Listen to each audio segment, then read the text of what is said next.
Hello, this is your evil twin welcoming you to Let's Play Adventure Box. This will be a bit different from my usual Let's Plays.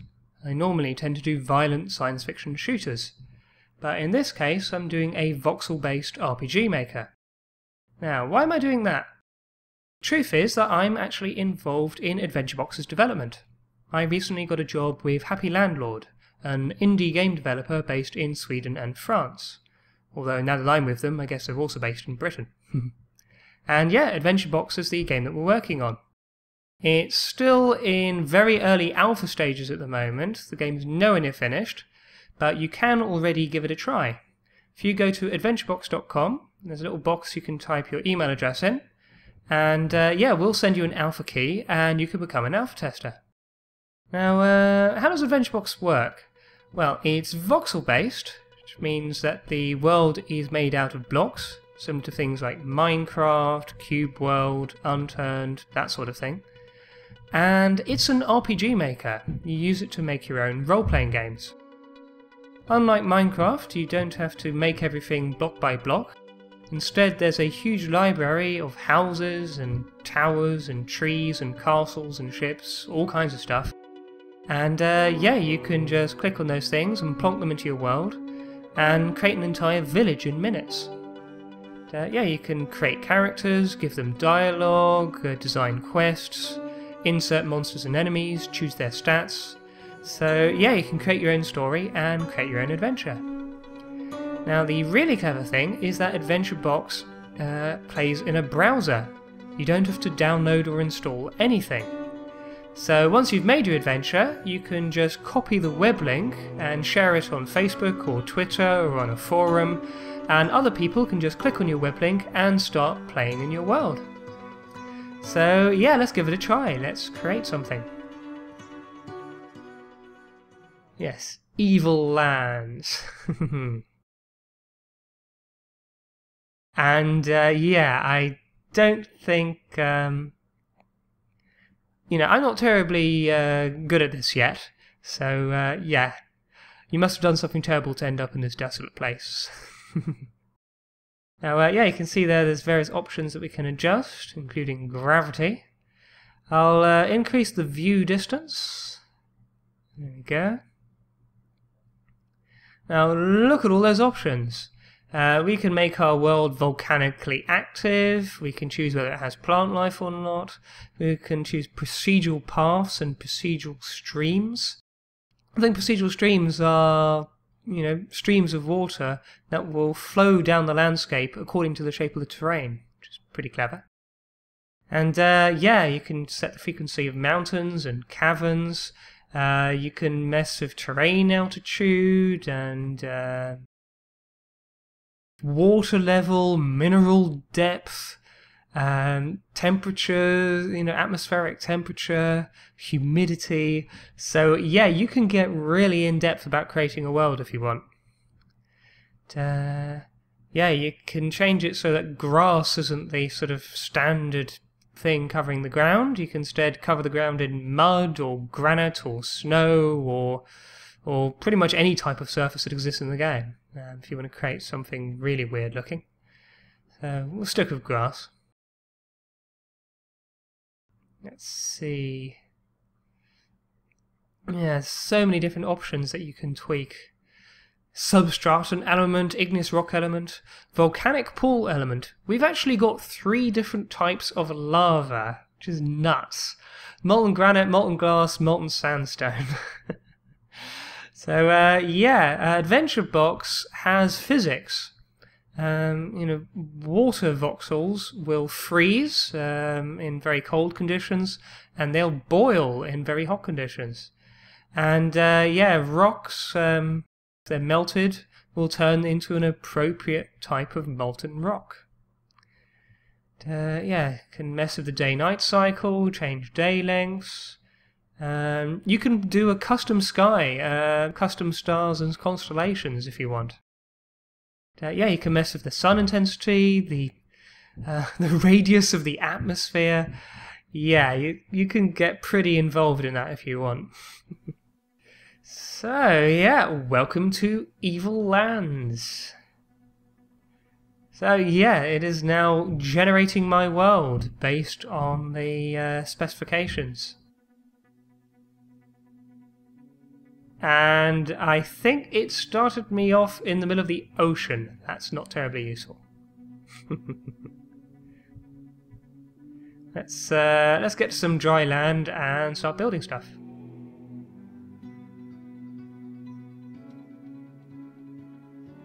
Okay, this looks like as good a place as any.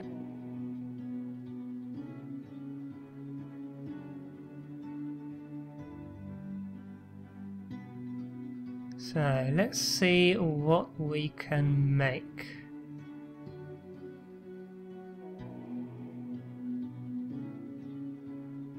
A big selection of different types of house. Let's go with a windmill.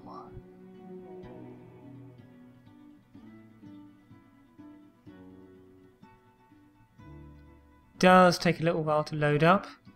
This is browser based, so it is actually going over the internet, and my internet isn't very fast.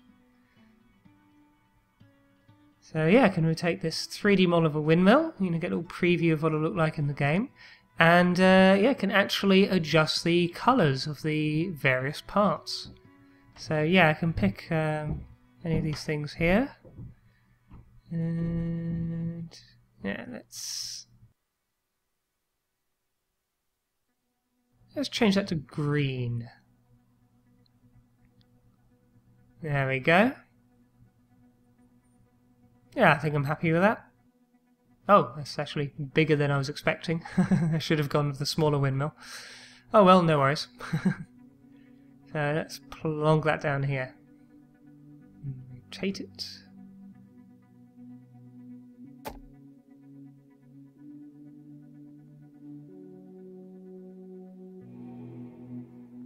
And there we go. So yeah, if you're a masochist, you can actually build stuff block by block if you really want to. But yes, creating an elaborate windmill like that would, probably take you an hour or so. But yeah, so you can just choose it from our menus and plonk it down there. Now let's do a house of some sort.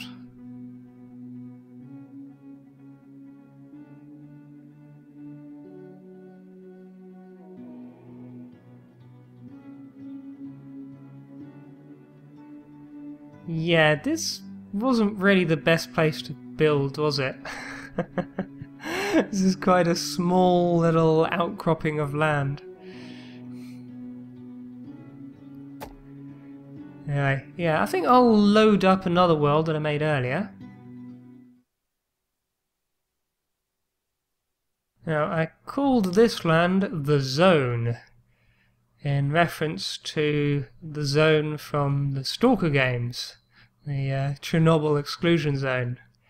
And that's because I'm really not very good at this yet. So yeah, I'd rather imagine my landscapes being terrible places where the laws of physics have gone wrong.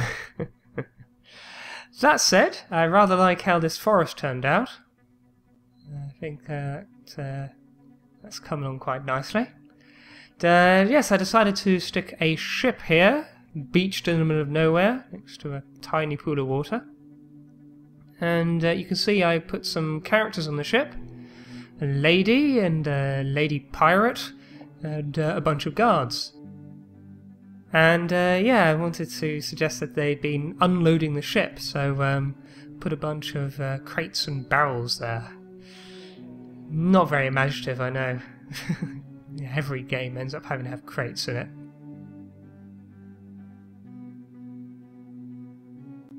Now, if we head over here, we'll see a humongous mecha. Yep, this game's got mechs in them, steampunk-powered mechs, and there's also like airships and zeppelins and all sorts of things. And yeah, I put a pool of molten lava there. I can't remember which type of lava I chose. And yeah, to suggest the mech had been blasting the ground with some death rays or something and turned it into lava. Now, let's add something, shall we? Let's add a portal. Now, I said earlier that you'll be able to share your adventures just by, copying and pasting the web link for your world. But you can also build portals that will allow people to travel between worlds. So, yeah, people can be having an adventure in one person's world, and then they can go to a portal and wander into your world or someone else's. There's various designs of portal. In the alpha, this is the only one available at the moment. And that, I don't think that appeared quite where I told it to. As I said, this is an alpha. It is buggy. There are issues. I've not seen that before. Normally things do actually appear where you tell them to go. Oh well, it was only off by a few meters, I suppose. And, yeah, let's add some more trees. And a huge selection of trees. There's several types of tree, and then each type of tree has a big number of variations. So you can create a forest of all the same type of tree, but make every tree look unique. Let's see. Ah, yes, I think this one. Just wait for that to load up. Yes, there we go.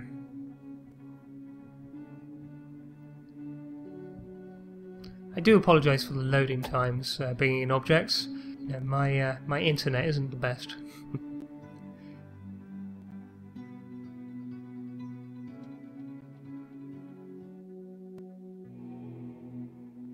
Right, now this is an absolutely massive tower that forms a sort of post, a connection point for a wall. A really massive wall.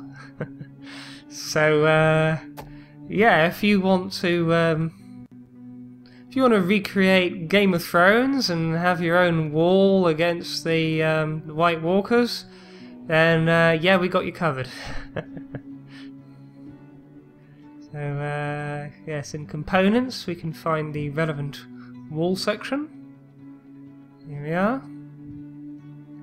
So if I rotate that, you can see on one side you've got all the stairs and walkways and so on, and on the other side it's battlements and things. And you can see that there are torches, there are lights sort of built into it. So try to line that up, and yes, can create a very massive wall.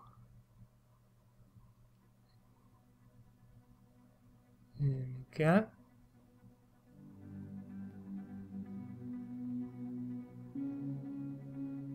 So yeah, as well as placing great big walls and towers and houses and things, you can do individual blocks, individual voxels.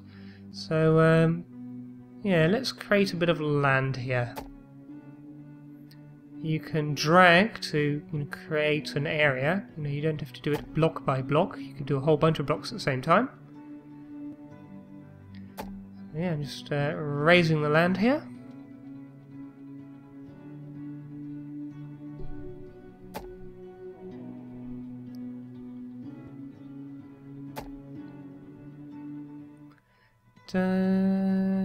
Yes, let's delete these bits that I messed up.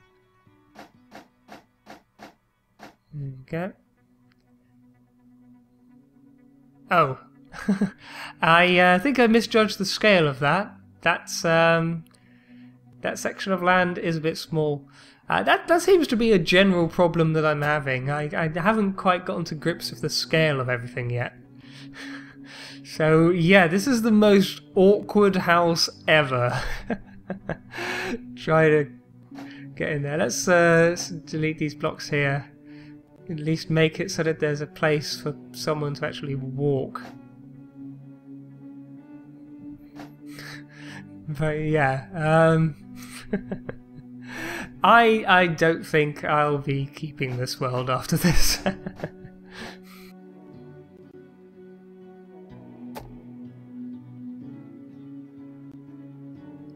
There we go. Now there's a very thin ledge that someone can sidestep along in order to get to their front door. AdventureBox's development is actually progressing very quickly. We release a new alpha update every Saturday, so we're constantly implementing new features and fixing bugs. If you become an alpha tester, then you can give us feedback or report bugs, and there's a good chance that we'll be able to act on that in just a few days and fix things by the time of the next alpha update. Now, unfortunately, one issue with this particular release of the alpha is that we had to disable the ability to insert characters and creatures.